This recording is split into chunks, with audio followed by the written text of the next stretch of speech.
بسم اللہ الرحمن الرحیم۔ حضرت صلی اللہ علیہ وسلم کی اولاد کے بارے میں ساتھی پوچھتے ہیں اور ذہنوں میں یہ سوال آتا ہے کہ حضرت صلی اللہ علیہ وسلم کی کل کتنی اولاد تھی؟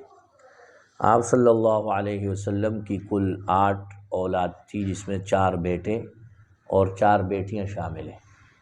4 بیٹیاں حضرت زینب رضی اللہ عنہ، حضرت رقیہ رضی اللہ تعالی عنہ، اور حضرت ام کلثوم رضی اللہ عنہ، اور حضرت فاطمۃ الزہرا رضی اللہ تعالی عنہ، اور 4 بیٹے حضرت ابراہیم رضی اللہ عنہ، حضرت قاسم رضی اللہ عنہ، حضرت طیب رضی اللہ عنہ، اور حضرت طاہر رضی اللہ تعالی عنہ۔